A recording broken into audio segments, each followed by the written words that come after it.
మీ కృపను, మీ కనికరమును కోరుకోవచ్చు. మీ దయను, మీ వాత్సల్యతను కోరుకోవచ్చు. సమస్త మహిమ, ఘనత, ప్రభావం మీకు ఆరోపిస్తుంది. యేసు పరిశుద్ధ నామములో స్తుతించి ప్రార్థించి అడిగి వేడుకుంటున్నాము తండ్రి. ఆమేన్.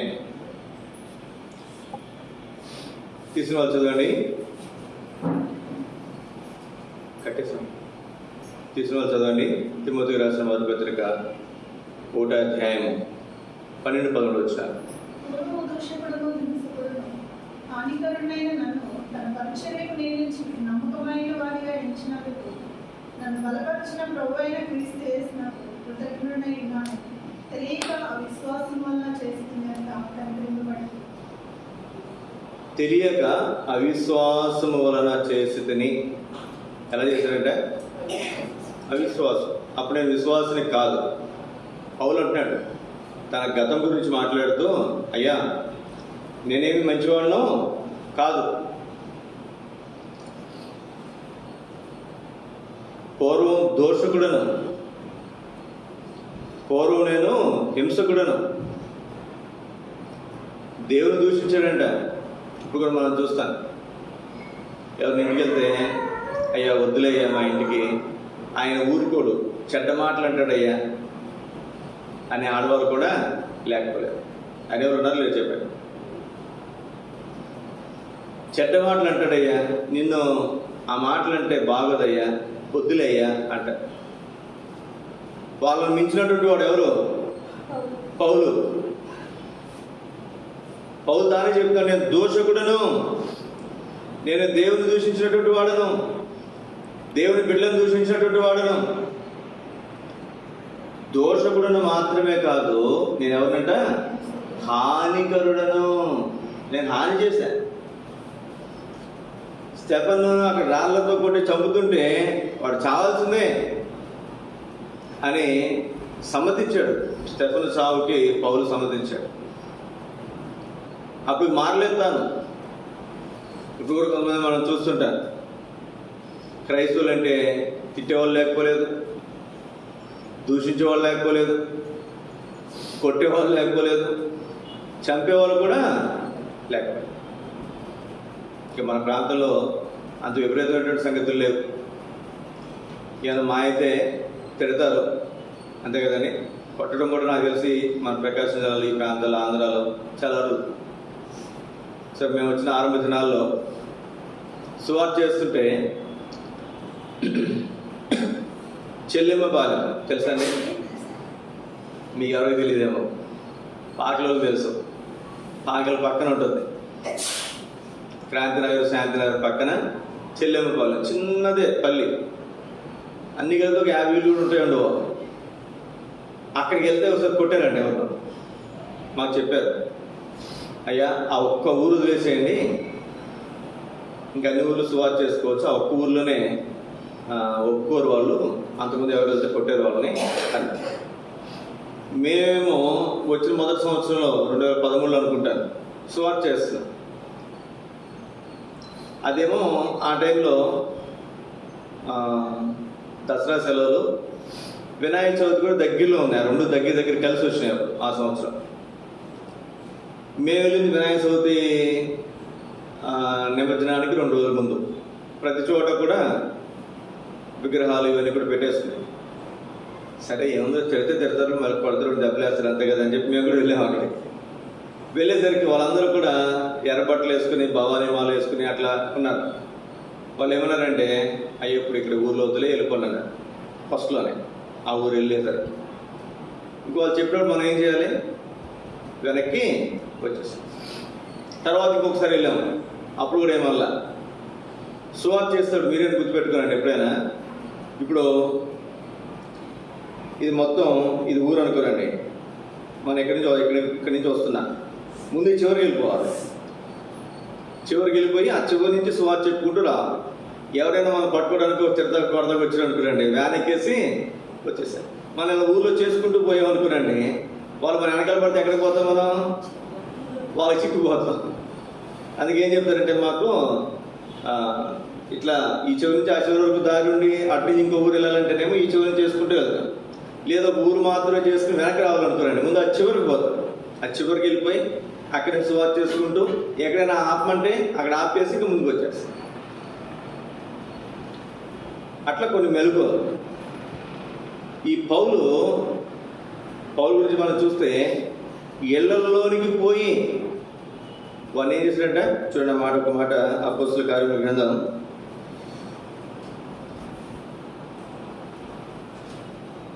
9వ అధ్యాయం 1వ వచనం నుండి, సౌలు ఇంకను ప్రభు యొక్క శిష్యులను బెదిరించుటైను హత్య చేయుటైను తనకు ప్రాణాధారమైనట్టు, నేను బ్రతుకున్నంత కాలం ఏం చేయాలి? నేను మొదటగా శిష్యులను బెదిరించాలి, వారిని చంపాలి. ఇదే నా జీవిత ఆశయం. కంకణం కట్టిన వాళ్ళు లేరా? పౌలు కూడా చంపాలనుకున్న ఉన్నారు కొంతమంది. తర్వాత ఇప్పుడు కూడా క్రైస్తవత్వం లేకుండా చేద్దాం అనుకున్న వాళ్ళు కూడా ఉన్నారు. కంకణం కట్టిన వాళ్ళు లేరా? ఉన్నారు. మరి 2025 కదండి, అది 1925వ సంవత్సరం ఆర్ఎస్ఎస్ బీజేపీ మూల పార్టీ, మూలం.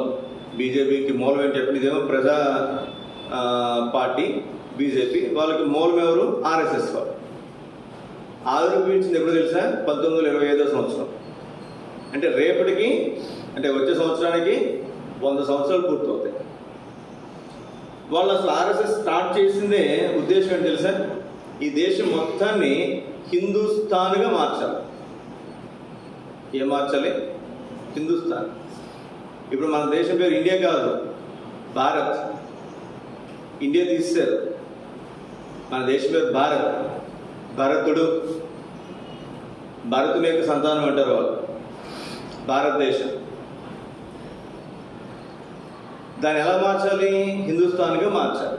100 సంవత్సరాల్లో ఈ దేశాన్ని హిందుస్థాన్గా మేము మారుస్తామని చెప్పి శపథం చేసి అప్పుడు ఆర్ఎస్ఎస్ని స్టార్ట్ చేశారు. అంతకుముందు మీరు బీజేపీ గవర్నమెంట్లో, 2 గవర్నమెంట్లో కూడా మనం చూస్తే తలాక్ అనే బిల్లుని తీశారు. తర్వాత మరి అక్కడ కాశ్మీర్లో ఆర్టికల్ 360 ఏదో దాన్ని రద్దు చేశారు. ఇంకొకటి ఏదో మరి ఇప్పుడు కనుక ఈ ఎలక్షన్స్లో కనుక 400 సీట్లు వస్తాయి, ఒక్కటే దేశం, ఒకటే ఎలక్షన్, తర్వాత చెప్పండి, ఒక్కటే మతం, ఒక్కటే దేవుడు, ఎన్ని ఉదాహరణలతోటి ఇంప్లిమెంట్ చేయాలి వాళ్ళ ఆలోచన. వాళ్ళు అనుకున్నారు, అది వాళ్ళ ఇష్టం, తప్పేం కాదు. వాళ్ళు అనుకోవడంలో తప్పేం కాదు. ఇప్పుడు అనుకోవడం కాదు. ఎప్పుడు అనుకున్నారంటే క్రీస్తు శకం 1వ శతాబ్దంలోనే యేసుక్రీస్తుని శిష్యులను లేకుండా చేయాలని, వాళ్ళందరినీ చంపేయాలని, క్రైస్తవత్వమే లేకుండా చేయాలని అనుకున్నారు 2000 సంవత్సరాల క్రితమే. చేయగలిగారా? ఎవరూ చేయలేకపోయారు. లాస్ట్ ఎలక్షన్స్లోనే మెజారిటీ వచ్చింది బీజేపీకి. ఇప్పుడు మెజారిటీ లేదు.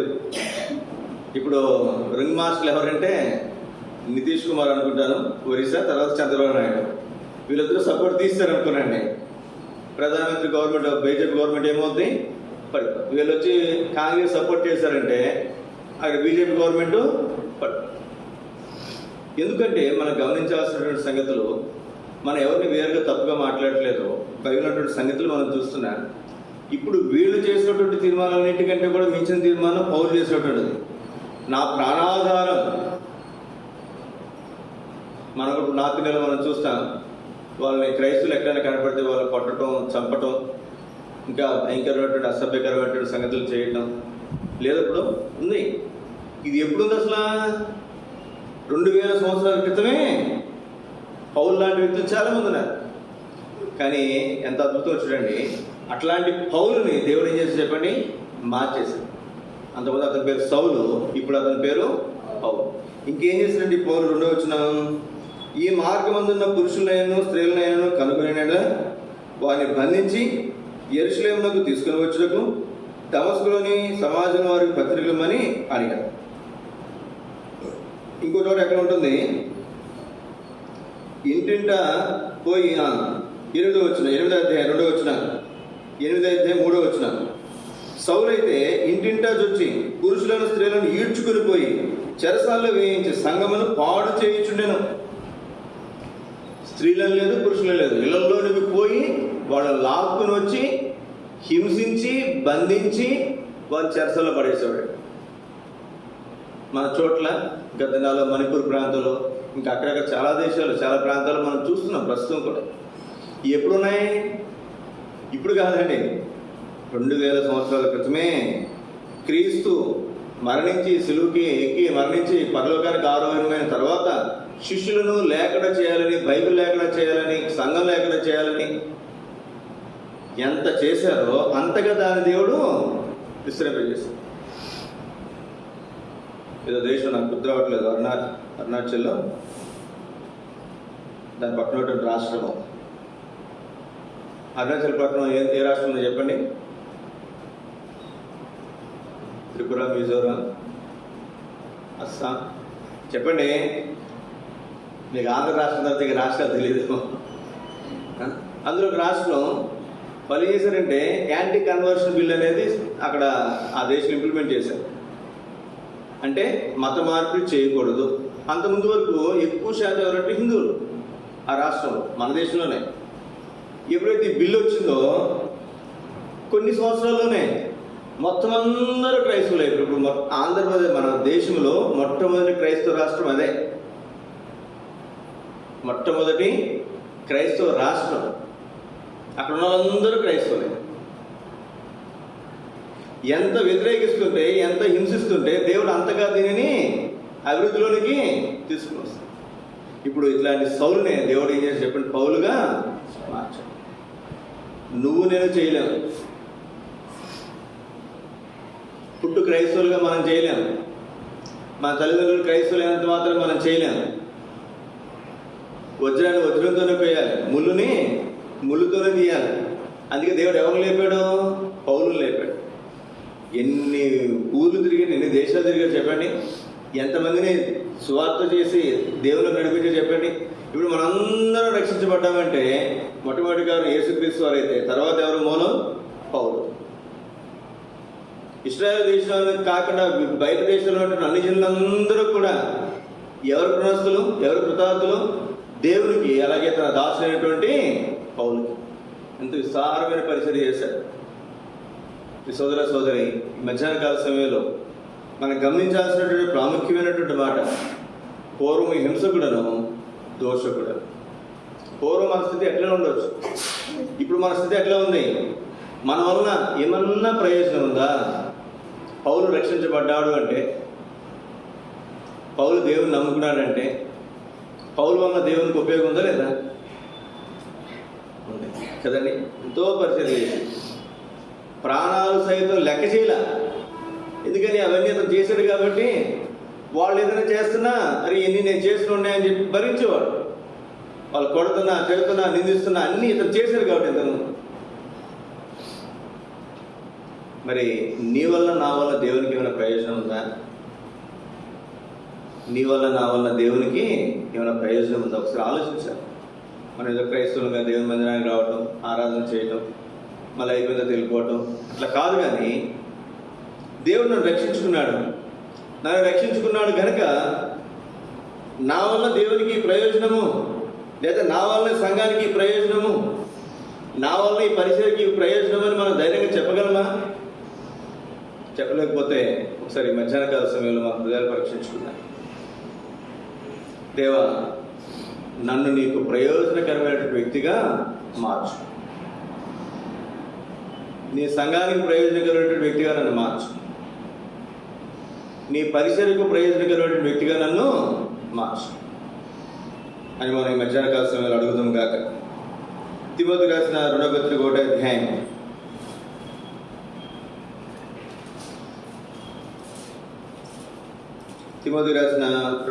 1వ అధ్యాయం 3-4 వచనాలు.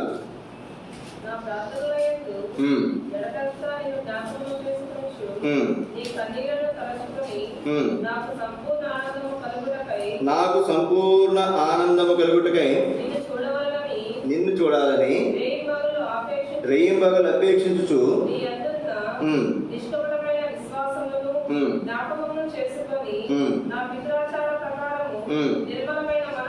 నిర్మలమైన మనస్సాక్షితో నేను సేవించుచున్న దేవుని ఎడల కృతజ్ఞుడనై ఉన్నాను. ఈ మాట ఒకసారి జాగ్రత్తగా గమనించండి. పౌలు అంటాడు ఇక్కడ, నిర్మలమైన మనస్సాక్షితో నేను సేవించుచున్న దేవుని ఎడల కృతజ్ఞత. ఏ మనస్సాక్షి అంట? నిర్మలమైన మనస్సాక్షి. ఎంత అద్భుతమైనటువంటి మాట. మనస్సాక్షి అంటే ఏంటి? ఇప్పుడు నేను ఈ బాటిల్ మీ ఇంటికి వచ్చానండి, ఈ బాటిల్ దొంగతనం చేశాను, తీసుకొచ్చాను, మా ఇంట్లో పెట్టుకున్నాను. మీరు ఎవరో చూడాల, వచ్చారు, బాటిల్ పోయిందని అడిగారు, అన్న మీరేమన్నా చూసారా అని అడిగారు. తీసారని అడగలేదు కానీ చూసారని అడిగారు. నేనేం చేస్తున్నా? నేనేం చూడలేదండి, కావాలని చూసుకుని చెప్పాను నేను. కానీ నా మనస్సాక్షి ఏమంటో చెప్పండి. మన మనసు ఏం చేస్తుంది? అరే నువ్వుగా తీసింది, చెప్పొచ్చు కదా నేను తీసానని చెప్తుంది లేదా? మన మనసు మనం చేసిన ప్రతీది ఏం చేస్తుంది చెప్పండి? మనకు తెలియజేస్తుంది. మన అబద్ధం ఆడుతున్నా మన మనసు మాత్రం అబద్ధము, మన మనసు మాత్రం అబద్ధం ఆడు. దాన్నే మనస్సాక్షి అంటారు. మనస్సాక్షి. సాక్ష్యానికి ఏదో తీసుకురావాల్సిన అవసరంలా, మన మనస్సాక్షిని అడిగితే అదే చెప్తారు. మనం తప్పు చేసామా చేయలేదన్న సంగతి అదే చెప్తారు. ఇప్పుడు పౌలు అంటే ఇక్కడ నిర్మలమైన మనస్సాక్షితో నేను సేవించుచున్న దేవుని ఎడల కృతజ్ఞుడను. ఎందుకు కృతజ్ఞుడంట? నిర్మలమైన మనస్సాక్షి అనుగ్రహించడంట. ఈ మనస్సాక్షి ఎలా ఉంది చెప్పండి? ఇప్పుడు నిర్మలమైనది. ఇంతకుముందు నిర్మలమైనది కాదు. చూడండి, కావాలంటే తీతుకు రాసిన పత్రిక 1వ అధ్యాయం 15 వచనం. ఈ మనస్సాక్షి అనే మాట కొన్ని తలపులు మనం చూడడానికి ప్రయత్నం చేద్దాం. పవిత్రులకు అన్నీ పవిత్రములే గాని అపవిత్రులకును అవిశ్వాసులకును ఏది పవిత్రమైనది కాదు. వారి మనస్సును వారి మనస్సాక్షి. ఇంతకుముందు మనం అపవిత్రులం, ఇంతకుముందు మనం అవిశ్వాసులం. మన మనస్సాక్షి ఏం చేయబడిందంట? అపవిత్రపరచబడి ఉన్నది. ఇది పవిత్రమైనటువంటి మనస్సాక్షి కాదు. ఇంతకుముందు మన మనస్సాక్షి ఎట్లాంటిది అంటే అపవిత్రమైనటువంటిది. దొంగ దగ్గరికి వెళ్ళి దొంగతనం చేసామంటే ఏమంటారు చెప్పండి? నేను దొంగతనం చేయలేదండి. ఒక అతను టికెట్ లేకుండా ప్రయాణం చేశాడు. మనం కూడా ఒక్కొక్కసారి కుదరకపోతే, ఇప్పుడంటే ఎక్స్ప్రెస్ అట్లాంటివి చేస్తాం, కానీ పాసింజర్ ట్రైన్లో సగం మంది పైన టికెట్లు తీసుకోరు కదండి. ఎందుకని ఏ ఊరి పైన సింగరాకొండ అయినా టికెట్ లేకుండా మనం బయటకు వచ్చేది ప్లాట్ఫామ్ దగ్గర నుంచి. అక్కడ ఏం చెకింగ్ ఉండదు, ఎందుకంటే చుట్టూ ఓపెన్ ప్లేస్ ఎక్కువ, అటెన్ వెళ్ళిపోవచ్చు ఇటెన్ వెళ్ళిపోవచ్చు. అలాగే సిటీలో అయితే అలా కుదరదు. టౌన్లో అయితే ఖచ్చితంగా అంత పకడ్బందీగా ఉంటుంది. ఒక ఆయన రక్షణ పొందకునుకు చాలాసార్లు అట్లా టికెట్ లేకుండా ప్రయాణం చేశారంట. ప్రయాణం చేసిన తర్వాత అప్పుడే మరి అతను తప్పు అనిపించలే. మధ్యలో ఒకసారి హాస్పిటల్కి వెళ్తే అక్కడ ఒక పేషెంట్, అది గుంటూరు గవర్నమెంట్ హాస్పిటల్లో పేషెంట్ అరుస్తున్నారు, డాక్టర్ మీద అరుస్తున్నారు, డాక్టర్ మీద వీళ్ళు అరుస్తున్నారు. నేను ఎందుకమ్మా గట్టిగా అరుస్తున్నారు, ఎందుకు ఏం ఉపయోగం, దానివల్ల ఉపయోగం ఏంటంటే, భలే చెప్పారు పాస్టర్ గారు, వాళ్ళు ఉన్నదే మన కోసం. ఎవరి కోసం అంటే మనం లేకపోతే వాళ్ళు ఆడి నుంచి వస్తారు. చూడండి ఎంత దెబ్బలు అరుస్తారు. హాస్పిటల్కి పోయి అదే ప్రైవేట్ హాస్పిటల్కి పోతే ఎంత ఖర్చు చెప్పండి. అక్కడేమో గవర్నమెంట్ హాస్పిటల్ వచ్చిందే, గవర్నమెంట్ హాస్పిటల్కి గవర్నమెంట్ హాస్పిటల్ వచ్చి ఎవరి మీద దెబ్బలాడుతుంది? డాక్టర్ మీద. మళ్ళీ ఏమంటుంది? మన లేకపోతే వాళ్ళు లేరండి పాస్టర్ గారు, మనమే వాళ్ళకి ఉద్యోగాలు ఇస్తున్నాం, మనమే వాళ్ళని పోషిస్తున్నామని మాట్లాడుతుంది ఆవిడ.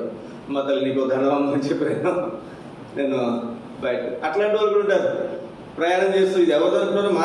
మందే మన డబ్బులే ట్యాక్సీల రూపంలో ఏం చేస్తారు చెప్పండి? వాళ్ళు తింటున్నారని చెప్పి టికెట్లు తీసుకోరు, ట్యాక్సీలు కట్టు, రకరకాల సంగతులు కదండి, రకరకాల ఆలోచనలు ఉంటాయి.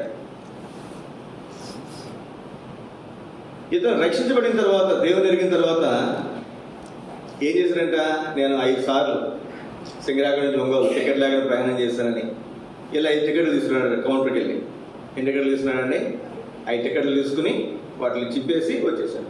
ఎందుకని? ఇంతకుముందు నేను టికెట్ లేకుండా ప్రయాణం చేశాను. ఈ 5 టికెట్లు ఒక 10 రూపాయలు అనుకున్న టికెట్ 50 రూపాయలు నేను గవర్నమెంట్కి ఏం చేశాను? నష్టం కలిగించాను. ఇప్పుడు ఆ 50 రూపాయలు చెల్లించి టికెట్ తీసుకుని వచ్చి బయటకు వచ్చి చింపేశాను. ఇప్పుడు అతను మనస్సాక్షి ఎలా ఉంటుందో చెప్పండి, నిర్మలం. ఇంతకుముందు అది లేదు. దొంగతనం చేసిన వాళ్ళు మన్నించండి, సుంకరి, ఏం పేరు అతని పేరు, పొట్టివాడు, జక్క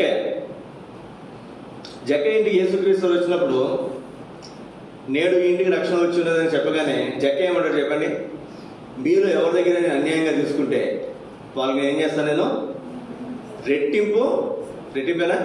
రెట్టింపు చెల్లిస్తా, నా ఆస్తిలో సగం బేదలకి ఇచ్చేస్తా. ఈ అంతకుముందు డబ్బులు అది ముక్కు పిండి వసూలు చేసినాడు. ఇప్పుడు ఏమన్నా చెప్పండి, నేను ఎవరి దగ్గర అన్యాయంగా తీసుకున్నానో రెట్టింపు వాళ్ళు నేను. ఎలా వచ్చిందండి మనసు? ఇంతకుముందు ఆ మనసు లేదు. ఎందుకు దోచుకోవటమే మనసు. ఇప్పుడు ఆ మనసు లేదు, దోచుకుందాం లేదు, మోసం చేద్దాం లేదు. కొంతమంది నేను కొత్తగా మందిరానికి వస్తున్నటువంటి వారు మాటలు, అన్న ఇంతకుముందున్న స్పీడ్ లేదన్నా, ఇంతకుముందున్న ఆలోచన రావట్లేదన్నా, ఇంతకుముందు అట్లా ఏం చేద్దాం ఇట్లా ఏం చేద్దాం అనుకున్నాను, ఇప్పుడు అట్లా ఆలోచన రావట్లే. కారణం ఏంటి? మన మనస్సు నిర్మలమైనటువంటి మనస్సుగా దేవుడు, మనస్సాక్షిగా దేవుడు మార్చాడు. ఇంకొంచెం మనం ముందుకెళ్తే కొరింథీయులకు రాసిన మొదటి పత్రిక 8వ అధ్యాయం 7వ వచనం. కొరింథీయులకు రాసిన మొదటి పత్రిక 8వ అధ్యాయం 7వ వచనం. అయితే అందరి యందు ఈ జ్ఞానం లేదు. కొందరు ఇదివరకు విగ్రహములను ఆరాధించిన వారు కనుక తాము భుజించు పదార్థములు విగ్రహములకు బలియబడినవని ఎంచి, కొందరు ఇదివరకు విగ్రహములకు ఆరాధించారు కనుక తాము భుజించు పదార్థములు విగ్రహములకు బలియబడినని ఎంచి భుజించుదురు. ఇందువలన వారి మనస్సాక్షి బలహీనమైనది, పవిత్రమగుచున్నది. అంతకుముందు ఏంటి? ఇవి అపవిత్రమైనవి అని తెలిసి కూడా, విగ్రహాలు బలిచ్చిందని తెలిసి కూడా ఏం చేశారు చెప్పండి, వెళ్ళి భోజనం చేసి వచ్చాం. మన బంధువులు మన దేవుని నమ్ముకోలే, వాళ్ళు పోలేరంకి పొట్టేలు మొక్కున్నారు. అయ్యా రండి భోజనానికంటే ఏం చేస్తారు చెప్పండి, అక్కడ ముక్క ఉంటుంది, చొక్కా ఉంటుంది అలవాటున్న వాళ్ళకి కదా. కాబట్టి ఏం చేస్తారు, చాలామంది ఖచ్చితంగా అక్కడికి వెళ్ళి భోజనం చేసుకుని వస్తారు. అట్లా చేయటం వల్ల ఇందువలన వారి మనస్సాక్షి ఏమైంది, బలహీనమైనది, అపవిత్రపరచబడి. ఎంతమంది సంగతి ఇదే. ఇప్పుడు పోలేరమ్మకి మొక్కున్నారు, మన క్రైస్తవులుగా మార్చబడ్డాం, వాళ్ళు ఏదో పిలిచారు, అభిమానం ఉంది, కొన్ని మనం వెళ్ళామనుకుందాం, తింటామా? పోలేరమ్మ దగ్గర అది తినలేము, అవసరం బయటకు వచ్చేదని తినేసి పోతాం. కానీ అసలు అక్కడికి పోవడానికి కూడా మనసు. ఎవరు చెప్పారు? పాస్టర్ గారు చెప్పారా? సరే పాస్టర్ గారు చెప్తే మీరు ఆగిపోతారా? మీ మనస్సాక్షి చెప్తుంది, నేను మార్చబడినటువంటి వ్యక్తిని, నువ్వు మారావు కాబట్టి వాళ్ళకి వెళ్ళకూడదు అని ఎవరు చెప్తారు చెప్పండి? మనస్సాక్షి. ఒకసారి అంతకుముందు నేను బాగా సినిమాలు చూసేవారు. తర్వాత సందర్భంలో ఎందుకో ఒకసారి సినిమాకి వెళ్ళాను, రక్షించబడిన తర్వాత. అప్పుడు నేను బాప్తిజం తీసుకోలేదు. వెళ్తే సినిమా హాల్లో కూర్చున్నాను, కానీ నన్ను ఎవరో చూస్తున్నట్టు తిరిగి అటు ఇటు చూసుకునేవాడిని. ఎవరు నాతో నువ్వు చేస్తున్న తప్పు, నువ్వు చూస్తున్న తప్పు అని ఎవరు చెప్తున్నట్టుగా నాకు అనిపించేది. ఎవరు చెప్తున్నారు? మా అమ్మ చెప్పిందా, మా నాన్న చెప్పాడా? ఎవరు చెప్పండి? మనస్సాక్షి. ఎవరు చెప్పారండి? మన మనస్సాక్షి అంతకు నిర్మలంగా ఉంది. అందులోకి ఎప్పుడైతే మురికి వస్తుందో అది చెప్తుంది, నువ్వు చేస్తున్న తప్పు, నువ్వు చూస్తున్న తప్పు. ఇంతకుముందు మన మనస్సాక్షి అపవిత్రపరచబడి ఉన్నది, ఇంతకుముందు మన మనస్సాక్షి బలహీనమైనది, అపవిత్ర మగుచున్నది. అయితే ఇప్పుడు నిర్మలమైన మనస్సాక్షితో మనం దేవుని సేవిస్తున్నాం. ఎలా సేవిస్తాం చెప్పండి? నిర్మలమైన మనస్సాక్షితో మనం దేవుని సేవిస్తాం. కొన్ని మాటలు మీకు జ్ఞాపకం చేస్తాను, త్వరగా చదవండి. యోహాను సువార్త 8వ అధ్యాయము 9వ వచనం.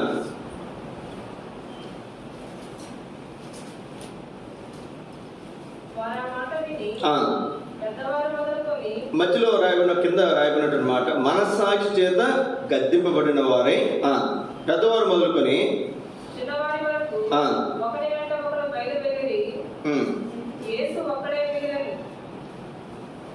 ఇక్కడ రాయబడినటువంటి మాట, వారు మనస్సాక్షి చేత గద్దించబడిన వారై. యేసుక్రీస్తు పాపి అయినటువంటి స్త్రీని అక్కడ తీసుకుని వస్తే, మీరు ఎవరు పాపం చేయలేదో వారు మొట్టమొదటి రాయమంటే వారు ఏం చేయబడ్డారంటే మనస్సాక్షి చేత గద్దించబడ్డారు. ఎవరు చెప్పారా? నువ్వు పలానా తప్పు చేసావు, అమ్మాయి నువ్వు పలానా తప్పు చేశారని చెప్పారా? ఎవరు చెప్పలే. ప్రతి ఒక్కరు మనస్సాక్షి వాళ్ళు ఏం చేసింది, అరే నువ్వు ఎన్నో తప్పులు చేసావు కదరా, అని చెప్పి వాళ్ళ మనస్సాక్షి వాళ్ళు గద్దిస్తే పెద్దల మొదలుకొని చిన్నల వరకు కానీ ఒక చోట రాయబడింది, చిన్నల మొదలుకొని పెద్దల వరకు కానీ ఇంకో చోట రాయబడింది. దానికి అందరూ కూడా ఏం చేసి చెప్పండి కారణం ఏంటి? మనస్సాక్షి చేత గద్దించబడిన వారై. వాడు జ్ఞాపకం పెట్టుకుందాం ప్రియ సోదర సోదరి. ఇది నాలో రక్షించబడినటువంటి నీవు నేను రక్షించబడ్డాం అనుకుంటున్నాం, కానీ ఏదైనా తప్పు చేసేటప్పుడు, ఏదైనా పాపం చేసేటప్పుడు, ఎదుటి వాళ్ళకి తీర్పు తీర్చేటప్పుడు మన మనస్సాక్షి ఎట్లా ఉంటుంది? మన మనస్సాక్షి ఎలా ఉంటుంది? ఇక్కడ మనస్సాక్షి చేత వాళ్ళు ఏం చెప్పారంటే గద్దించబడ్డారు. ఇంకొంచెం మనం ముందుకు వెళ్తే అపోస్తుల కార్యముల గ్రంథాలు 23వ అధ్యాయం 1 వచనం. పౌలు మహాసభ వారిని తేల్చొచ్చి, సహోదరులారా, నేటి వరకు కేవలము నేను మంచి మనస్సాక్షి గలవాడినై. ఏమన్నా చెప్పండి? మంచి మనస్సాక్షి. ఏ మనస్సాక్షి కలిగినాడు చెప్పండి? అక్కడేమో నిర్మలమైన మనస్సాక్షి అంటున్నాం, ఇక్కడేమో మంచి మనస్సాక్షి. ఇదే మాట హెబ్రీయులకు రాసిన పత్రిక 13:18 కూడా మనం చూస్తాం. మంచి మనస్సాక్షి కలిగి ఉన్నామని నమ్ముకొనుచున్నాను. ఏ మనస్సాక్షి అనేది? మంచి మనస్సాక్షి. ఇంకొంచెం మనం ముందుకెళ్తే దేవుని వాక్యంలో రండి, 24వ అధ్యాయం అపోస్తుల కార్యములు 16 వచనం.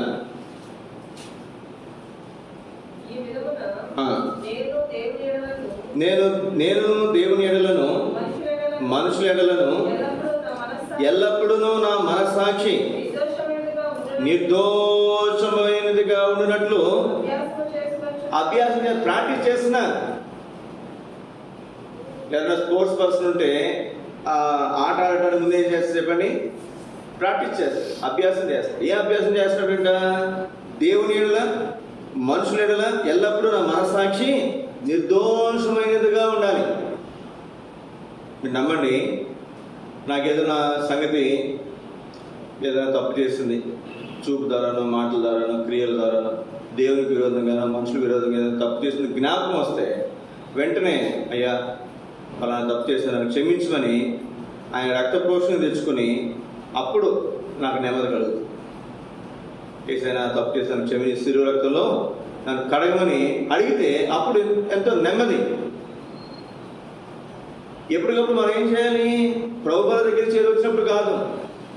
కొన్ని చర్చిల్లో సంవత్సరానికి ఒక్కసారి ఉంటుంది రొట్టె రసం. సంవత్సరానికి ఒక్కసారి బట్టలు ఉతుకుతామా? ఉతకం.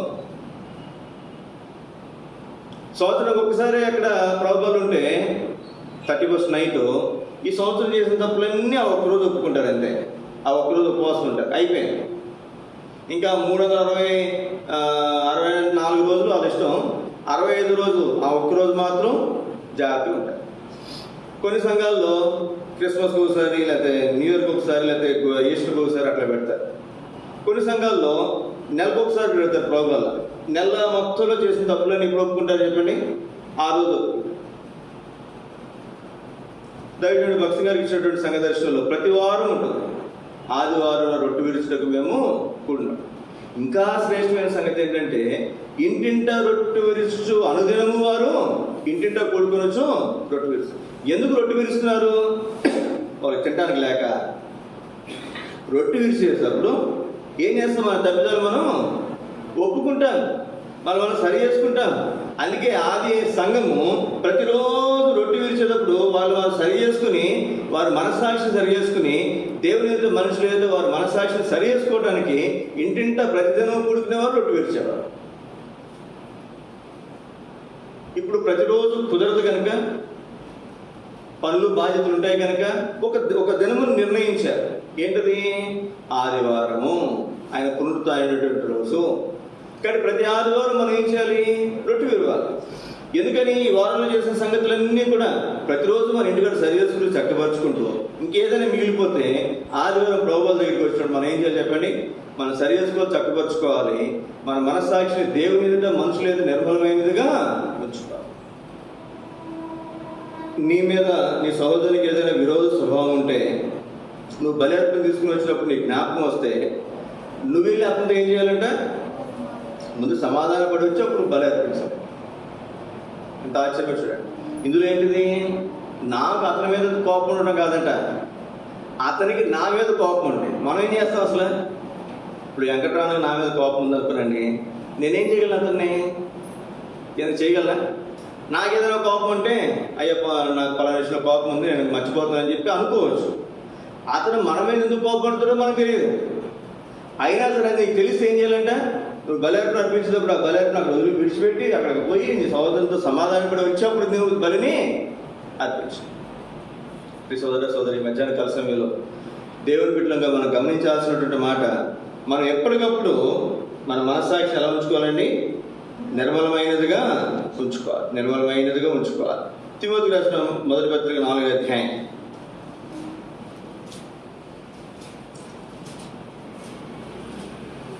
తిమోతికి రాసిన మొదటి పత్రిక 4వ అధ్యాయం చదవండి. 3వ వచనం.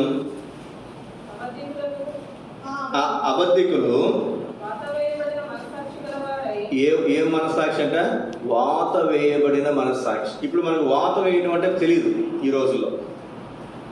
మా నాన్నగారికి 5-6 సంవత్సరాల వయసులో మా నాన్నగారు చూస్తుంటారు పెద్దవాళ్ళు. ఒక 5 సంవత్సరాల క్రితం మహిళ పిలువబడ్డారు.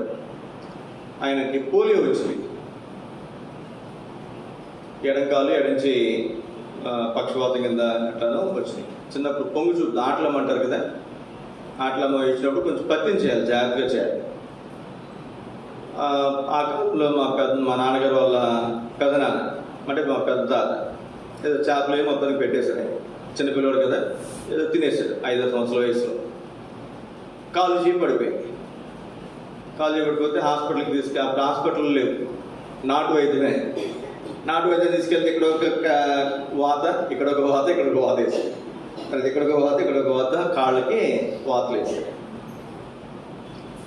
రాలే, కాళ్ళు చేతులు పూర్తిగా రాలే. అప్పుడు హాస్పిటల్కి తీసుకెళ్ళారు. హాస్పిటల్ తీసుకెళ్తే డాక్టర్లు ఏమన్నారంటే, అరే వాతలు వేశారండి, వాతలు వేయకపోతే మనం ఏదైనా వైద్యము చేయవచ్చు, వాతలు వేస్తే మనం ఏమి కూడా చేయలేం. ఇప్పుడు వాత వేసామనుకోరండి, ఇంకా చర్మం ఎలా ఉంటుంది చెప్పండి? కొంచెం మారిపోతుంది. మారుతుందా లేదా? దాన్ని మనం ఏం చేయలేం. దాన్ని ఏం చేయగలమా? అట్లే కొంతమంది ఎట్లుంటారంటే వాత వేయబడిన మనస్సాక్షి కలిగి ఉంటారు. నువ్వు ఎన్ని చెప్పు, మనస్సాక్షి అంత గద్దించినాయి. దున్నపోతు మీద వర్షం పడ్డట్టే. దున్నపోతు మీద వర్షం పడితే ఎలా ఉంటుంది చెప్పండి? దున్నపోతుకి పైన గేదెలు లేకపోతే దున్నపోతులు బయట వర్షంలో పడుకున్నాయండి, బయట పడుకున్నాయి, వర్షం వస్తుంది, అరే రే అని చెప్పి వాటి లోపల తోలుకొద్దాం అనుకుంటే అవి వస్తాయా? వాటికి హాయిగా ఉంటుంది, చల్లగా ఉంటుంది. అందుకే మనకు స్పర్శ లేకపోతే రే దున్నపోతు మీద వర్షం పడ్డట్టారా ఇంకా అంటారు. అంటే ఏంటి? దానికేం స్పర్శ తెలియదు, ఇంకా హాయిగా ఉంటుంది. మనమైతే వర్షం నిలబడతామా? నిలబడం. ఏదైనా పని మీద బయటకు వెళ్ళినా త్వరగా ఇంటికి వచ్చేసి అవసరం తలస్నానం చేసి ఆ వర్షపు నీరు మొత్తం బయటకు పోయేలాగా, లేదా జలుబు చేస్తుంది వెంటనే. అంటే వాత వేయబడిన మనస్సాక్షి, వాళ్ళు ఎటువంటి మార్పు ఉండదు. అపొస్తలుల కార్యాలు అనుకుంటా పౌలు శీలలు వాక్యం చెప్తే ఆ వాక్యం అలా ఉన్నదో లేదో అని వాళ్ళు ఏం చేశారు? ఇంటికి పోయి లేఖన భాగాలు పరీక్షించారంట. కొన్ని చోట్ల రాయబడిన మాట, దేవుని వాక్యం చేత వారు గుచ్చబడ్డారంట. సూదులతో కాదు, వీళ్ళని బల్లెలతో పొడిచినా వాత వేయబడినటువంటి మనస్సాక్షి వెళ్ళినటువంటి వాళ్ళు ఎటువంటి మార్పు ఉండదు. కొన్నిసార్లు మనం చూస్తాం గొప్ప గొప్ప సేవకులే, చాలా గొప్ప వాళ్ళే, గొప్ప గొప్ప విశ్వాసులే, ఆత్మీయులే, చాలా మరి లోతైనటువంటి సత్యాలు తెలిసినటువంటి వారే, కానీ కొన్ని విషయాల నుంచి వారు బయటికి రాలేదు. కారణం ఏంటి? వారి మనస్సాక్షి ఏం చేయబడింది? వాత వేయబడింది. ఇంకా పనికిరాదు.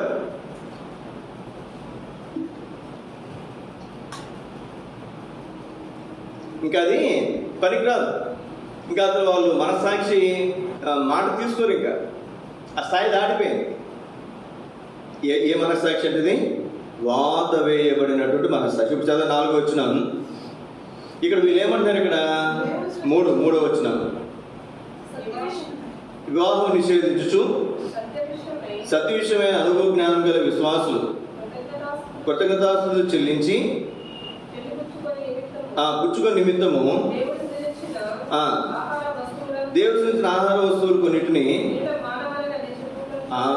వివాహం వద్దండి, పెళ్లి చేయొద్దు పిల్లలకి. ఇదేంటిది?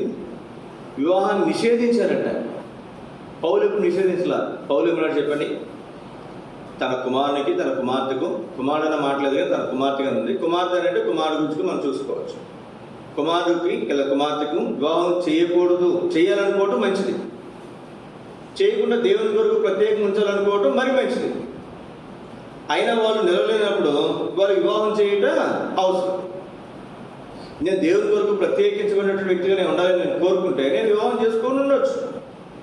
వివాహం చేసుకోకుండా తప్పులు చేసే కంటే వివాహం చేసుకోవటం మంచిది.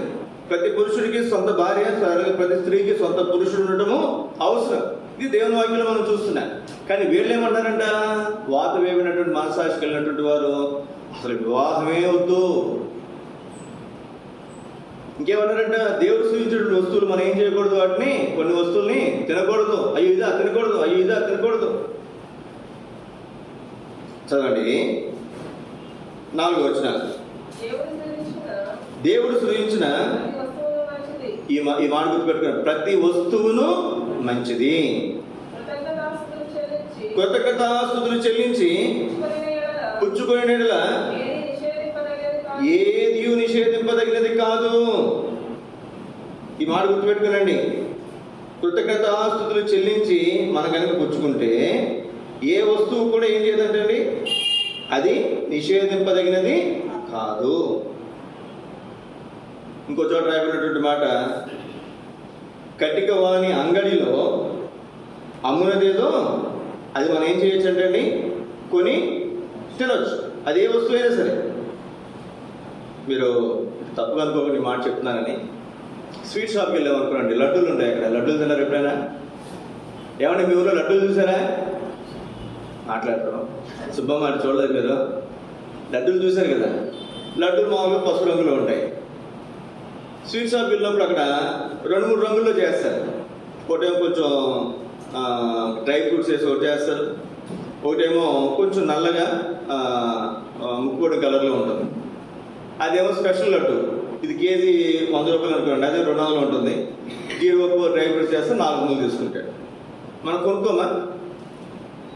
కొనుక్కుంటా నేను చెప్పాను, ఏదైనా కొనుక్కుంటా. కానీ ఈ నల్లగున్నది ఏంటి? దేనికి సాదృశ్యం? ఏ రకం అది? తిరుపతి లడ్డు ఎలా ఉంటుందో ఆ కలర్లో ఉంటుంది. అవునా కదా? తిరుపతి లడ్డు చూసారు ఎప్పుడైనా మీరు? ఇప్పుడు కాదు కానీ అప్పుడు తిన్నారు కదా. ఆ టేస్ట్ వస్తుంది. మనమేమి అక్కడికి పోయి ప్రసాదం కొనుక్కుని తింటలేదు. గుళ్ళోకి పోయి మనం ప్రసాదం కొనుక్కుని తింటే తప్పు. కానీ అట్లాంటి ఇక్కడ స్వీట్లు చేశారు, షాప్లో కొనుక్కున్నాం, తప్పే ఉంది. అదే ప్రసాదం ఇక్కడ అమ్మితే కొనుక్కుంటే తప్పు. అర్థమవుతుందండి? మనం హోటల్కి వెళ్ళాం, ఇక్కడ ఒక హోటల్ ఉంది, ఆ పక్కనే గుడి ఉంది. ఆ చిప్పులను ఎక్కడికి వస్తాయండి? ఆ హోటల్కి వస్తాయి. తెలీదా మనకి? తెలుసు. మరి అది కొబ్బరి చెప్ప సగం కొబ్బరిగా కొట్టిన తర్వాత సగం చెప్పేమో కొట్టిన వాళ్ళు తీసుకెళ్తారు ఇంటికి. అది వాళ్ళు ఏమని తింటారు? ప్రసాదం అని కళ్ళకద్దుకొని తింటారు. మిగిలిన చెప్పు అక్కడే ఉంటుంది గుళ్ళో. గుళ్ళో పూజారి ఏం చేస్తారు? మిగిలిన ప్రసాదం తింటాడా? తిండో. సాయంత్రం ఒక మూట నిండా తీసుకొచ్చి ఆ పక్కన ఎక్కడ హోటల్ ఉందో వాళ్ళకి అమ్ముతారు. మీరు ఏ హోటల్కి వెళ్ళండి, ఖచ్చితంగా కొబ్బరి పచ్చడి ఉంటుంది. కొబ్బరి పచ్చడి ఉంది అంటే అందులో 190% గుళ్ళో వచ్చినటువంటి ప్రసాదం చెప్పులే అక్కడికి వస్తాయి. మరి తినొచ్చు తినకూడదా? మాట్లాడదాం. మనకు తెలుసు, ఇండైరెక్ట్గా అర్థమవుతుంది. పలానా గుళ్ళోంచి వచ్చి పలానా గుళ్ళోంచి వచ్చిన సంగతి మనకు అర్థమవుతుంది. కానీ దేవుని వాక్యంలో మనం చూస్తున్నాం, కట్టిక వాని అంగడిలో అమ్మునదేదో అది మీరు కొని తినవచ్చు. ఆ మాట చూడండి, ఎక్కడ ఉంది అన్నమాట.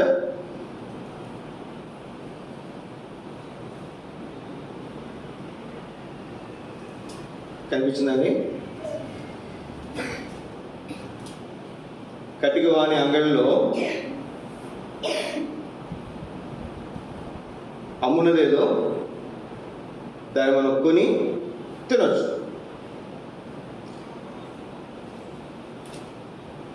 కనిపించిందా ఎవరికైనా?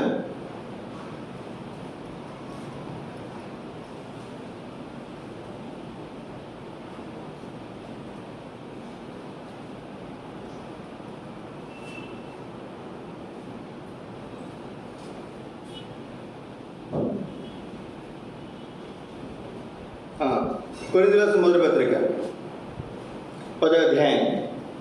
కొరింథీయులకు రాసిన మొదటి పత్రిక 10:25 వచ్చిన చదువు తీసిన వాళ్ళు. మనస్సాక్షి నిమిత్తము ఆ.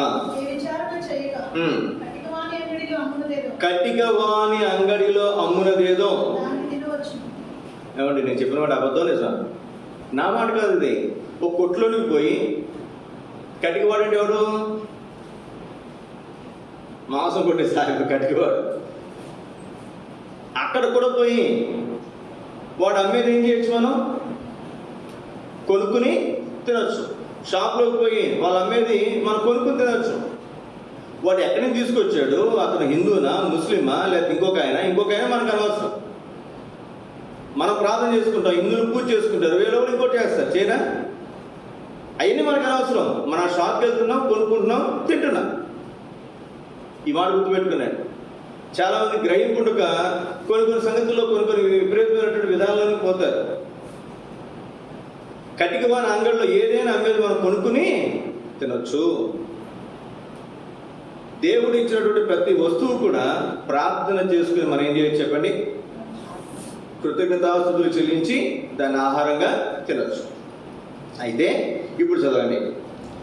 కొరింథీయులకు రాసిన మొదటి పత్రిక 8వ అధ్యాయం 9 నుంచి చదవండి. అయినను ఉమ్. మీకు కలిగి ఉన్న ఈ స్వాతంత్రం వలన ఉమ్. బలహీనులకు అభ్యంతరం కలగకుండా బలహీనలకు అభ్యంతరం కలగకుండా చూసుకోవాలి. ఏదైనా ఉమ్. జ్ఞానం గల నీవు ఉమ్. విగ్రహముల యొక్క భోజన భక్తి విగ్రహ ఆలయం అంటే గుళ్ళో ఒక వ్యక్తిని ఇప్పుడు నేను పాస్టర్ అండి, నాకు తెలుసు యేసుక్రీస్తు విగ్రహం కూడా ఒట్టి విగ్రహం. నేను దానికి దండం పెట్టను. మీరు దండం పెడతారా? యేసుక్రీస్తు విగ్రహం కనపడితే మీరు పెడతారా? నేనేది పెట్టను. యేసుక్రీస్తు విగ్రహం ఉన్నా సరే నేను దండం పెట్టను. ఎందుకని? అది ఒట్టి చేతిలో చేసినటువంటి విగ్రహం, మనిషి చేసినటువంటి విగ్రహం. కాబట్టి దానికి రూపము ఒరిజినల్ రూపం అయితే కాదు, ఊహించుకుని చేసినటువంటి బొమ్మ. కాబట్టి యేసుక్రీస్తు విగ్రహమైనా, యేసుక్రీస్తు ఫోటో అయినా నేను చేతులు జోడించి దండము పెట్టను. మరి అట్లాంటప్పుడు మిగిలినటువంటి దేవుళ్ళు కూడా నా దృష్టిలో ఏం చెప్పండి? అది కూడా బొమ్మలే.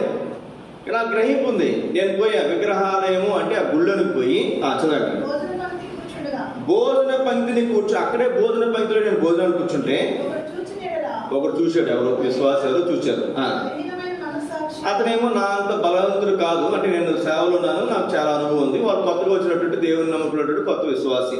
అతని విగ్రహములకు బలి ఇవ్వబడిన అతను ఏం చేస్తున్నాడే? పాస్టర్ గారి గుళ్ళోనికి పోయి భోజనం చేస్తున్నాడే. కాబట్టి మనం ప్రసాదం కూడా ఏం చేయొచ్చు? తినొచ్చు అని ఏం చేస్తే చెప్పండి? గుళ్ళోకి పోయి ఆ ప్రసాదం ఇంతకుముందు ఏ విధంగా ప్రసాదం తింటాడో ఆ ప్రసాదం కూడా ఏం చేస్తే చెప్తాను చెప్పండి. కాబట్టి చదవండి. ఈబడిన పదార్థములను తినుటకు ధైర్యం తెచ్చుకున్నాడు కదా. 11 అందువలన ఎవరి కొరకు క్రీస్తు చనిపోయినో బలహీనుడైన ఆ నీ సహోదరుడు నీ జ్ఞానం నాకు తెలిసిన నాకున్నటువంటి జ్ఞానాన్ని బట్టి అతను ఏం చేస్తాడు? పాస్టర్ గారే గుళ్ళోకి పోయి భోజనం చేశారంటే మనం ఏదైనా తినవచ్చని అతని అంత గ్రహింపు మీకు అర్థం కావడానికి చెప్తాను. మన కరెంట్ వేరు పట్టుకుంటాం. మనం కరెంట్ వేరు పట్టుకొని ఏం చేస్తాం? చెప్పులు వేసుకుని, పొడి చెప్పులు, కటింగ్ వేరు మంచిది పట్టుకుని అవసరం స్విచ్ ఆఫ్ చేసిన కరెంట్ వేరు పట్టుకోవడానికి మనకి భయమా కాదు? అది ఒక ఎలక్ట్రీషియన్ వచ్చాడు అనుకోరండి, ఆ చెప్పులు వేసుకోడు, అవునా కదండి? చెప్పులు వేసుకోడు, మళ్ళీ ఊరికి ఏం ఇట్లా అంటాడు కరెంట్ షాక్ ఉందా లేదు దానికని. కరెంట్ కూడా ఆఫ్ చేయడు. చాలా మంది ఎలక్ట్రీషియన్స్ ఆఫ్ చేయకుండానే బిగించేస్తారు. ఏంటి మరి దాని అర్థం? అతనికి ఏమో ఎక్స్పీరియన్స్ ఉంది, అతను అలాగే చేసిన మనం కూడా అలా చేసాం అనుకోండి, ఏమవుతుంది? అర్థమవుతుంది, మీకు అర్థమైంది అనుకుంటానే. కాబట్టి ఆత్మీయంగా గొప్ప వ్యక్తి, ఆత్మీయమైనటువంటి స్థితిలో ఉన్నటువంటి వ్యక్తి ఏదో చేసిన అతను చూస్తే మనం కూడా అట్లాగే చేస్తే నష్టపోయే సాధ్యత ఉంటుంది. కాబట్టి ఇతను నష్టపోకుండా ఉండటం కోసం నేనేం చేయను? ఇప్పుడు చదవండి 12 వచనం. వారి బలహీనమైన మనస్సాక్షి నొప్పించడం వలన మీరు క్రీస్తునకు విరోధంగా పాపం చేయవారు అవుతారు. కాబట్టి మనం అలా చేస్తే నీ సహోదరులు విరోధంగా పాపం చేయటం వలన ఇదేంటంటే, నేను బలహీనటువంటి మనస్సాక్షి కలిగినటువంటి వాడిని మరి వెనక్కి నడిపిస్తే నేను దేవునికి విరోధంగా పాపం చేసినటువంటి వాడిని అంట. కానీ నా జ్ఞానాన్ని బట్టి ఒక కొత్తగా వచ్చినటువంటి విశ్వాసాన్ని నేను సరైన మార్గంలో నడిపించలేకపోతున్నాను. అప్పుడు నేను దేవుని విరోధంగా ఏం చేసినట్లంట? పాపం చేసినట్టు. కాబట్టి ఇప్పుడు చదవండి 10వ చదవండి. కాబట్టి భోజన పదార్థము వలన ఉమ్. నా సహోదరునికి అభ్యంతరం కలిగిన యెడల ఉమ్. నా సహోదరునికి అభ్యంతరం నా సహోదరునికి అభ్యంతరం కలగకూడదు. కలగలేకున్నట్టుగా ఆ. ఎన్నటికీ మాంసం తినను. ఏం చేయడంటే పౌలు, అసలు నేను మాంసమే తిన్నట్టండి. ఏంటంటే నిన్న ఒక చిన్న ఫోటో చూశాను. నెల రోజులు కనుక నాన్ వెజ్ మానేస్తే, మాంసాహారం చికెన్ అయినా మటన్ అయినా లేకపోతే ఇంకోటి ఏదైనా సరే, ఎన్ని రోగాలు పోతాయంట. మొత్తం స్టమక్ అంతా కూడా ఇవన్నీ మొత్తం క్లీన్ అయిపోతాయి. చాలా చక్కటి ఆరోగ్యం వస్తుందంట. మానేసి ఉంటామా? కనీసం వారానికి ఒకసారైనా ఖచ్చితంగా మొక్కుపడకపోతే, కొంతమందికి అయితే రోజు ఉంటుంది, కొంతమంది రోజు మార్చి రోజు ఉంటుంది. నాకు ఈ మధ్యన బాగాలేదు కదా, దగ్గర 20 రోజులు బట్టి దాని జోలికి పోలా. అయినా నాలుగేం చేసి చెప్పండి, ఎప్పుడైనా బయటకు పోయినప్పుడు ఏదైనా వాసన వస్తే, అసలు పౌలు ఏమన్నాడు చెప్పండి, తన కోసం కాదంట. నేను చికెన్ తింటే మానేసాను, లేదా ఇంకోటి తింటే మానేసి, దేనికోసం మానేసాను చెప్పండి? నాకు జ్వరం ఉంది కాబట్టి, నాకు రోగం ఉంది కాబట్టి నేను మానేసాను. నా ఆరోగ్యం కోసం నేను మానేసాను. పౌలు చికెన్ అందుకోసం మానేయాలంట, మటన్ అందుకోసం మానలేదంట, మాంసం తన కోసం మానలేదంట. ఎవరి కోసం చెప్పండి? మాంసం తింటుంటే వాళ్ళు ఇది అక్కడి నుంచి వచ్చిన మాంసం, ఇక్కడి నుంచి వచ్చిన మాంసం అని రకరకాల ప్రశ్నలు వస్తున్నాయి వాళ్ళకి. లేదా పలానా సాయిబు గారు కొట్టులో కొట్టుకొచ్చినట్టుడైనా, లేదా పలానా ఆయన కొట్టులో కొట్టుకొచ్చినట్టున్నాడు, కొట్టుకుని రావడం అంటే కొనుక్కొచ్చినట్టున్నాడు. వాళ్ళు క్రైస్తవులు కాదు కదా, అక్కడి నుంచి కొనుక్కు రావడం ఏంటి, అక్కడి నుంచి తెచ్చుకోవడం ఏంటి, ఇవన్నీ అనుమానాలు వీళ్ళకి వస్తున్నాయి. కాబట్టి అసలు నేను మాంసమే మనం తీర్మానం చేస్తామా? ఎదుటి వారికి అభ్యంతరం కలగకుండా ఉండటం కోసం మన ఇష్టాలు చంపుకుంటామా? చాలా కష్టం. చూడండి అంటున్నాడు ఇక్కడ, అతనికి అభ్యంతరం కలగకుండా నిమిత్తం అసలు మాంసమే తినను. ఎంత అద్భుతమైనటువంటి తీర్మానం చూడండి. ఎవరి కోసం చెప్పండి? క్రొత్తగా వస్తున్నటువంటి దేవుని బిడ్డల కొరకు, క్రైస్తవుల కొరకు, విశ్వాసుల కొరకు, వాళ్ళకి మాదిరికరంగా ఉండటం కోసం. చదండి 10వ అధ్యాయం కొరింథీయులకు మొదటి పత్రిక 23వ వచనం నుండి. అన్ని విషయముల యందు నాకు స్వాతంత్రము కలగదు గాని అన్నియు చేయడనేవి కావు. అన్నిటి యందు నాకు స్వాతంత్రము కలగదు గాని అన్నిటి యందు నాకు స్వాతంత్రం కలదు కానీ అన్నియు క్షేమాభివృద్ధి కలగదు. అన్నియు చేయదగినవి కాదు, అన్నియు క్షేమాభివృద్ధి కలుగు చేయి. నేను ఉన్నాను, ఇంట్లో ఉన్నప్పుడు మందిరం అయిపోయింది, చర్చ అయిపోయింది, మీరు ఇంటికి పోతారు, ఏమైనా చేయొచ్చు. ఇంతకుముందు అయితే సినిమా హాల్కి వెళ్ళి వాడు పెట్టిన సినిమా మాత్రమే చూడాలి. ఇప్పుడు ఫోన్లో టీవీలు అయిపోయినాయి. ఫోన్లో ఏదో ప్యాకేజ్ తీసుకుంటే సంవత్సరం క్రితం సీరియల్ కూడా చూడవచ్చు అంట, వారం రోజుల క్రితం సీరియల్ కూడా చూడవచ్చు కదండి. అప్పుడైతే టీవీలో ఆ రోజు సీరియల్లో ఆ రోజు మాత్రమే చూడగలరు. ఇప్పుడు మొన్న ఏం జరిగింది, ఆ రోజు ఏం జరిగింది, వారం అంతా జియోలో ఫస్ట్ వచ్చినప్పుడు వారం రోజుల క్రితం నుంచి కూడా మొత్తం స్ట్రీమ్ అవుతుండేది, లైవ్ వస్తూ ఉండేది. మనకు కావాలి దాన్ని ఇట్లా వెనక్కి ఎన్నుకుంటే నిన్నేం వచ్చింది, మొన్న ఏం వచ్చింది కూడా అందులో కనపడి. ఇక్కడ మనం గమనించాల్సినటువంటి మాట, అన్నీ చేయడానికి నా స్వతంత్రం ఉంది, ఫోన్ నా చేతిలో ఉంది. ఎవరైనా కాదంటే చెప్పండి, ఎవరిని ఆపుతాం? అసలు నిన్ను నువ్వు ఆపగలవా? నన్ను నేను ఆపలేను, నిన్ను నువ్వు ఆపుకోలేవు. నువ్వు భర్తను ఆపగలవా, భార్యను ఆపగలవా, పిల్లల్ని ఆపగలవా, తల్లిదండ్రులను ఆపగలవా? మనం ఎవరిని ఆపలేము. ఎవరైనా ఏమైనా చేయడానికి ఏమని చెప్పండి? స్వతంత్రం. పాప ప్రపంచం మన చేతిలో ఉంది. ఫోన్ లేకపోతే బండి నడవడు అసలు. పౌలు ఏమంటాడు ఇక్కడ, అన్నీ చేయడం నా స్వతంత్రము కలదు కానీ అన్నీ చేయదగినవి కాదు, అన్నీ క్షేమాభివృద్ధి కలగచ్చు. చదవండి. ఎవడను తన కొరకే కాదు, ఎదుటివాని కొరకు మేలు చేయచూచుకున్నాడు. మనస్సాక్షి నిమిత్తము ఏ విచారణ చేయక మనస్సాక్షి నిమిత్తం నువ్వు ఇల్లు, నీకు ఆకలేస్తుంది, ఇల్లు శుభ్రంగా. వాడు హిందూ అయితే నీకెందుకు, ముస్లిం అయితే నీకెందుకు, జైన్ అయితే నీకెందుకు, ఎల్ల అయితే నీకెందుకు, కుల అయితే నీకెందుకు, వాడు ఎక్కడి నుంచి విగ్రహాల దగ్గర తీసుకొచ్చి పెడుతున్నాడో లేకపోతే ఇంకో చోటు పెడుతున్నాడో నీకెందుకు, అయినా మనకు అనవసరం. అతను అమ్ముతున్నాడు, మన కొనుక్కు కడుగు తింటున్నాం అంతవరకు. అయితే చదవండి 27. అవిశ్వాసులలో అంటే అతను దేవుని నమ్ముకోవాలి, ఒక హైందవుడు లేదా ఒక ముస్లిము మనల్ని భోజనానికి పిలిచాడు, ఆ. మిమ్మల్ని విందులకు పిలిచినప్పుడు ఆ. వెళ్ళుటకు మీకు మనస్సు ఉంది నీడలా. వెళ్ళడానికి నీకు మనసు ఉందనుకో, మీకు వడ్డించినది ఏదో ఆ. దాని గురించి మనస్సాక్షి నిమిత్తము దాని గూర్చి మనస్సాక్షి నిమిత్తము విచారణ చేయక తినుడి. ఏ విచారణ చేయకుండా తినండి. ఒక హిందువే మన భోజనం పిలిచాడండి. అక్కడ అతను మనతో కూడా చాలా మంది పిలిచాడు, మనం కూడా భోజనం కూర్చున్నాం. అతను ఎక్కడో పొట్టేలు మొక్కున్నాడు, దేవతకో ఎవరికో మొక్కున్నాడు, ఆ మాంసం తెచ్చి పెట్టాడు అనుకోనండి. లేకపోతే రంజాన్ రోజున ఎవరో ముస్లిం ఫ్రెండ్లు ఉన్నారు, వాళ్ళు పిలిచారు, వాళ్ళు దానికి సంబంధించినటువంటి దువా చేస్తారు. మనం పిలిచారు, మన అక్కడ భోజనం పెట్టారు. అవిశ్వాసం, వాళ్ళు దేవుడు నమ్ముకోలేదు. నీ ఎదురుగా పెట్టి నేను చేయమన్నాడు అక్కడ. ఏ విచారణ చేయక ఇది అక్కడ గుళ్ళోదా, లేదా ఇక్కడ మసీదులోదా, లేదా అక్కడదా ఇక్కడదా, ఇవేమి అడగాల్సిన అవసరంలా.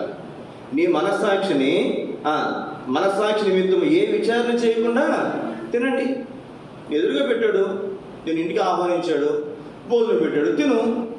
అయితే అప్పుడు చదవండి. అయితే ఎవడైనా మీతో ఆ. ఇది బలి అర్పింపబడినదే ఎవరైనా వచ్చి, అయ్యా ఇది బలి అర్పించబడినటువంటి మాంసం, పాస్టర్ గారు మీరు తిన్నారేంటి, అన్న మీరు తిన్నారేంటి, అక్క మీరు తిన్నారేంటి, ఇది మీకు తెలియదా, వాళ్ళు బలి అర్పించినటువంటి మాంసం అంటే అట్లు తెలిపిన వాని నిమిత్తము ఎవరి నిమిత్తం, నీ నిమిత్తం కాదంటే అట్లా తెలిపినటువంటి వారి నిమిత్తము, మనస్సాక్షి నిమిత్తము తినకుడి. అట్టి మనస్సాక్షి నిమిత్తం ఏం చేయకూడదు, తినకూడదు. నీకు తెలియదు అనుకో, పెట్టిన తిన్నే. ఒకసారి మనకు తెలియదు, ఎవరో ఒక లడ్డు ఇచ్చారు, చిన్న లడ్డు తినమన్నా, తినేసాం. మనకు తెలియదు, అది ప్రసాదం అనుకున్నాను. ఏం చేస్తాం మనం అతనికి ప్రసాదం మన చేతిలో పెడితే అప్పుడు మనం ఏం చేయకూడదు, దాన్ని తినకూడదు. పాస్టర్ లడ్డు తీసుకొని ఇచ్చారు, తినేసాం. తినేసిన తర్వాత ఎవరు వచ్చాయి, నువ్వు ప్రసాదం తిన్నావా అంటే వెళ్ళిపోయిన తర్వాత మనం ఏం చేస్తాం, తినే ముందే ఎవరైనా వచ్చి అయ్యో ఏంటి పాస్టర్ గారికి ఏంటి ప్రసాదం ఇచ్చావు అన్నారు అనుకోనండి. అప్పుడు మనం ఏం చేయొచ్చు దాన్ని, అరే ప్రసాదం అంటే కదండి నేను తినండి అని చెప్పి మనం ఎవరికో పక్కన వాళ్ళకి ఇచ్చాం. ప్రసాదం తెలిసిన తర్వాత కూడా మనం తిన్నామంటే ఎదుటిన్నటువంటి వ్యక్తి ఏమనుకుంటాడు, ఇదేంటి పాస్టర్ గారు ప్రసాదం అని చెప్పినా తింటున్నాడేంటి అని అతను పోయి ఏం చేస్తాడు, గుళ్ళోకి పోయి ఏం చేస్తాడు చెప్పని ప్రసాదం తెచ్చుకుని మరి తింటాడు. అర్థమవుతుందా, వ్యత్యాసం అర్థమవుతుందా? ఇంకొంచెం మనస్సాక్షి నిమిత్తం అనగా నీ సొంత మనస్సాక్షి నిమిత్తము కాదు. నీ మనస్సాక్షి నిమిత్తం కాదు, నాకు తెలుసు అది వెట్టు విగ్రహం అని నాకు తెలుసు. అది యేసుక్రీస్తు విగ్రహమైనా ఇంకే విగ్రహం అయినా సరే ఒట్టి విగ్రహం, వాటిలో శక్తి లేదు. దాటి ముందు బలి అర్పిస్తే ఎంత, బలి అర్పించకపోతే ఎంత. కటికవాని అంగిలో కూడా మేఘం కోస్తాడు, అక్కడ కూడా మేఘం కోసాడు, అన్న గ్రహంతో నేను తినొచ్చు.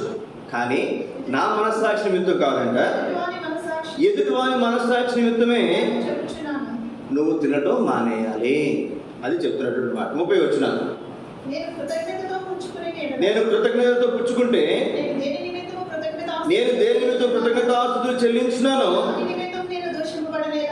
ఇప్పుడు నేనేమో ప్రార్థన చేశాను, అయ్యా నీకు వందలని చెప్పాను. అతడు చెప్పిన తర్వాత కూడా అది ప్రసాదము లేకపోతే దేవతకి అర్పించడం తెలిసిన తర్వాత కూడా నేను తింటే నేను కృతజ్ఞతాస్తుతులు చెల్లించి ఏం చేసిన చెప్పాను, దాని నిమిత్తం నేనేం చేయబడతాను, దూషించబడతాను. కాబట్టి